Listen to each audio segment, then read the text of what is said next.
Bon, ça va pas. Je ne vais pas bien du tout. Pourquoi? Je viens d'aller au cinéma et j'ai vu un film bizarre.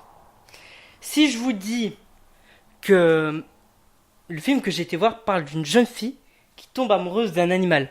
Un animal, comme un chien on va dire. Bon, l'animal est plus féroce qu'un chien. C'est quand même assez bizarre, hein. Mais bon, ça va. Je me suis soulagé. Vite fait, car en fait le film, c'était La Belle et la Bête. Donc ça va. C'est un film romantique. Rien à voir avec la zoophilie. Un petit peu quand même. Un peu quand même. Non? Si?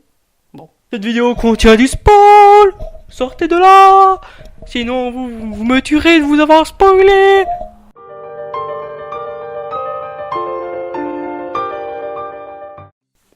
Et bienvenue jeunes adeptes du cinéma, j'espère que vous êtes en forme et que tout va bien pour vous. Aujourd'hui on se retrouve pour un nouvel après-film. Ça faisait longtemps que j'en avais pas fait. Aujourd'hui voilà, je vous propose un avis à chaud sur La Belle et la Bête réalisé par Bill Condon qui est sorti le 22 mars au cinéma.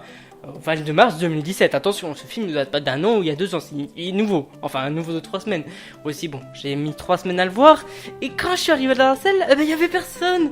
J'étais tout seul, cette petite salle de cinéma privée, donc voilà un petit extrait quand j'étais dans la salle. Excusez-moi pour la qualité de merde qui va arriver.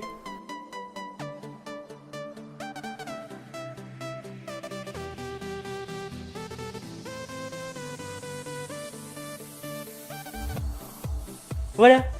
Donc j'étais seul. Je me suis fait bon, j'ai peur. Est-ce que ce film est bien? Est-ce que ce film c'est de la merde? Mais je disais, bon, il y a une autre séance, ça va. Parce que moi j'étais à la séance en 3D et il y en a peut-être plusieurs personnes qui voulaient pas payer 1€ de plus pour regarder la 3D. C'est normal, je peux comprendre si on est plusieurs personnes à regarder le film. Mais j'étais en solo, je n'ai pas d'amis, voilà. Même un, il m'envoie un message en disant t'es en solo au cinéma? Ouais. Bon, passons à autre chose. Donc, ce que je veux dire, c'est que j'avais peur que ce film soit nul, bien que je l'attendais parce qu'il fait partie de mon top 10 des films que j'attendais le plus cette année. Et j'ai été assez surpris par le film, car il respecte très bien l'œuvre originale. Et ça, on peut pas le nier, ce film est bien.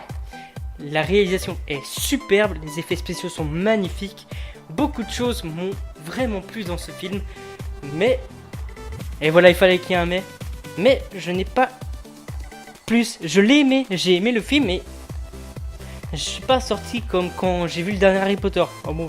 Et en plus, parlant d'Harry Potter, c'est Emma Watson qui joue Belle. Mais oui, c'est Emma Watson, Watson, j'ai dit, oulala. Donc c'est Emma Watson qui joue le rôle de Belle, et franchement, elle le joue super bien.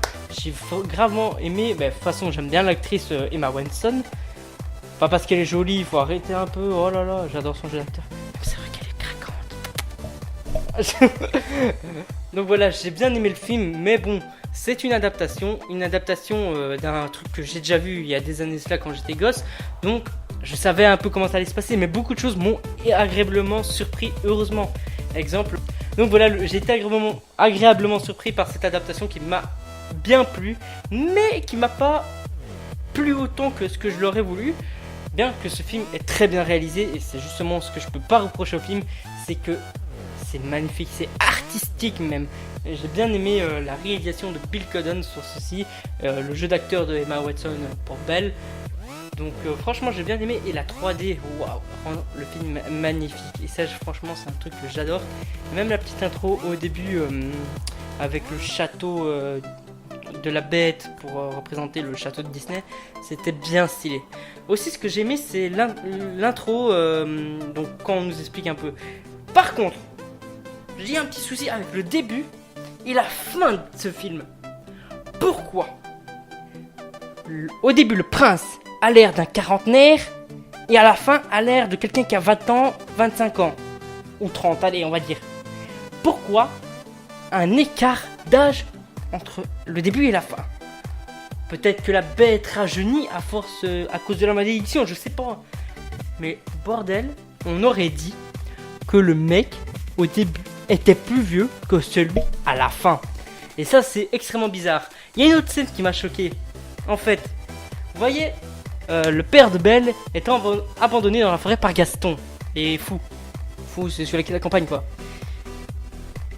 Il est dans une forêt, contre un arbre. Autour, il y a plein d'arbres. C'est une forêt.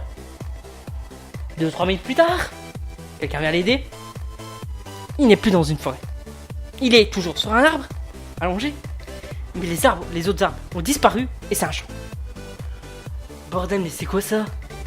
J'étais comme ça. What? Pourquoi vous avez fait ça? Non. Ça, sérieux, c'est un énorme faux raccord de réalisation qu'on peut pas louper. C'est presque impardonnable, on va dire, parce que ça gâche totalement l'ambiance de où ça a été.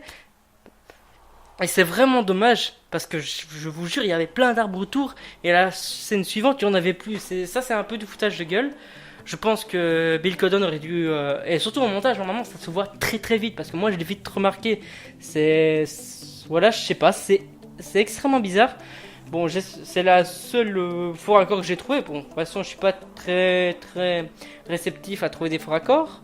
Bon, à part dans Harry Potter, on va pas se le cacher, dans l'épisode 2, donc la chambre des secrets, où il y a un caméraman qui filme derrière, on voit le caméraman derrière en train de filmer la scène lors de la bataille de Harry et... Comment il s'appelle? Malfoy, voilà. Ça, c'était... Bon, c'est un peu comme Forêt, pas Forêt, dans La Belle et la Bête. Mais sinon, la réalisation était géniale. J'ai eu quelques sourires. Et quelques petites larmes à la fin, presque. Alors que je connaissais le film. Parce que je l'ai vu en dessin animé. Donc, il y a de nouvelles choses, et ça, c'est extrêmement bien. De nouvelles choses qui font parler de la mère de Belle, de pourquoi elle n'est pas là, et tout ça. Et ça, j'ai vraiment apprécié ce côté... on explique un peu la disparition de la mère de Belle qui n'a jamais été expliquée dans le Walt Disney original. Et franchement, ça c'est une belle surprise que j'ai adoré. Franchement, j'ai bien aimé ce film.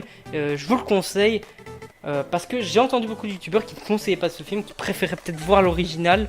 L'original est génial. Le film est peut-être un peu en dessous, mais c'est un très bon film quand même s'il ne m'a pas autant subjugué, mais j'ai quand même aimé ce film. Donc voilà, je vous le conseille, n'hésitez pas à aller le voir. Donc il est en salle depuis le 22 mars. Sur ce, j'espère que cette vidéo vous aura plu. N'hésitez pas à liker, commenter, partager et pourquoi pas vous abonner pour devenir à votre tour un jeune adepte du cinéma. À bientôt, tchuss, prenez soin de vous.